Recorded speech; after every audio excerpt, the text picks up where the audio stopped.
ఇది మీరు ఒక్కసారి చూస్తే 36 డిపార్ట్మెంట్లని ఇంటిగ్రేట్ చేయాలి. సో ఇది చాలా చాలా కాంప్లెక్స్ ప్రాజెక్ట్. మొదటి విడతలో 161 సర్వీసెస్ లాంచ్ చేస్తున్నాం. మా టీం చెప్పొద్దన్నారు, బట్ నేను చెప్తున్నాను ఈరోజు రెండో విడతలో 360 సర్వీసెస్ మేము లాంచ్ చేస్తాము. There is no debate, no discussion, we will launch. So ప్రజలకి ప్రభుత్వం మధ్యన ఇదొక ప్లాట్ఫామ్గా ఏర్పాటు చేసి రియల్ టైం సర్టిఫికేట్స్ వాళ్ళకి డెలివర్ చేసే బాధ్యత మన ప్రభుత్వం తీసుకుంటుంది. దాంట్లో భాగంగా మీరు చూస్తే నేను కూడా మా టీంని పదే పదే అడిగింది, ఇక్కడ సర్టిఫికేట్స్ కూడా మేము ఇష్యూ చేసినప్పుడు దానిపైన స్పెసిఫిక్ క్యూఆర్ కోడ్ ఉంటుంది. ఎందుకంటే మీరు ఆథెంటిసిటీ గురించి మీరు అడుగుతారు నాకు తెలుసు, అందుకే ముందలే ప్రియం చేస్తున్నా. క్యూఆర్ కోడ్ అనేది ప్రతి సర్టిఫికేట్ పైన ఉంటుంది. ఆ క్యూఆర్ కోడ్ స్కాన్ చేస్తే ఏపీ గవర్నమెంట్ వెబ్సైట్కి లింక్ వెళ్తుంది. ఆ ఏపీ గవర్నమెంట్ వెబ్సైట్ పైన క్లియర్గా సర్టిఫికేట్ పైన ఉండాల్సిన పేరేంటి, వివరాలు ఏంటి వెబ్సైట్ పైన కనపడుతుంది. సో ఎవరు ఫేక్ సర్టిఫికేట్లు జనరేట్ చేసేదానికి అవకాశం ఉండదు. అది బ్లాక్ చైన్ పైన కూడా తీసుకురావాలని మేము నిర్ణయం తీసుకున్నాం. అది కూడా త్వరలో రిలీజ్ చేస్తాం. సో ఇప్పుడు మీరు చూస్తే ఈ సర్వీసెస్ అన్నీ ఒక పక్కన రెవెన్యూ సర్వీసెస్, రెండో పక్కన మున్సిపల్ సర్వీసెస్, మూడోది ఎండోమెంట్.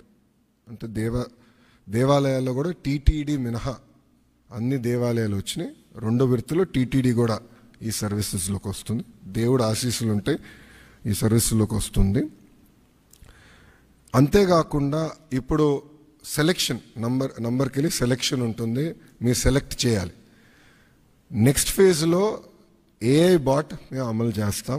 సింపుల్గా మీరు వెళ్ళి నాకు బస్ టికెట్ ఈ ఊరు నుంచి ఈ ఊరికి రావాలంటే సింపుల్గా డన్, ఇది ప్రైస్, మీరు డబ్బులు కట్టండి bus ticket will be issued. అట్లా ఏఐ బాట్ పెట్టాలని మేము నిర్ణయం తీసుకున్నాం. రెండో విడతలో చేద్దాం అనుకున్నాం. అంతేకాకుండా వాయిస్ కూడా, అంటే ఇంగ్లీషే కాకుండా తెలుగు భాషలో కూడా డైరెక్ట్గా చెప్తే సిస్టమ్ రెస్పాండ్ అయ్యే విధంగా చేయాలని మేము నిర్ణయం తీసుకున్నాం. వాస్తవంగా ఇది ప్రపంచంలోనే ఎక్కడ చేయలేదు, తొలి రాష్ట్రం మనం. ఇది కూడా మేము నేర్చుకుంటున్నాం దీంట్లో. ఇది పర్ఫెక్ట్ అని నేను అన్ను. లోడ్ టెస్టింగ్ అన్నీ చేసాం, ఇంకా నేర్చుకోవాల్సిన అవసరాలు చాలా ఉన్నాయి మాకు. ఎక్కడన్నా ఆంధ్రుడు వచ్చి లాగిన్ అయ్యి ఎక్కడన్నా ట్రాన్సాక్షన్ ఆగిపోతే ఇమీడియట్గా మేమే తిరిగి ఫోన్ చేయాలని నిర్ణయం తీసుకున్నాం. ఎక్కడ ఫెయిల్ అయింది, ఎందుకు ఫెయిల్ అయింది, సిస్టంలో లోటుపాట్లు ఏమున్నాయని మేము తెలుసుకుంటాం జరుగుతుంది. ఈ సిస్టమ్ని మెరుగుపరుచుతాం. అంతేకాకుండా ఇప్పుడు రియల్ టైం గవర్నెన్స్లో కూడా ఇంటిగ్రేషన్ ఆఫ్ డేటా అన్ని డిపార్ట్మెంట్స్ నుంచి జరుగుతుంది. అన్ని డిపార్ట్మెంట్స్ డేటా తీసుకొచ్చి ఒక డేటా లేక్ క్రియేట్ చేసి సీమ్లెస్ సర్వీసెస్ ఆంధ్రులకి అందించాలని లక్ష్యంతో మన ప్రభుత్వం పనిచేస్తుంది. సో ఇది బ్రాడ్ ఎజెండా.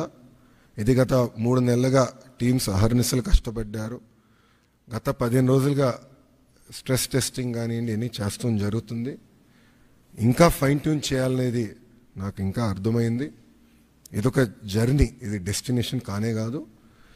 ఇది ఇంకొక 6 నెలల్లో I believe we can bring out an ideal product. అంటే అన్ని సర్వీసెస్ ఏఐ వాయిస్ కలిపి ఒక 5-6 నెలలు పడుతుంది. ఇది ఫేజ్ 1 కింద లాంచ్ చేస్తాం జరిగింది. సో ఏదైతే నేను పదే పాదయాత్రలో చెప్పానో, ఏ హామీ అయితే నేను పాదయాత్రలో ఇచ్చానో దాంట్లో భాగంగా ఈ హామీ నేను నిలబెట్టుకుంటాం జరిగింది.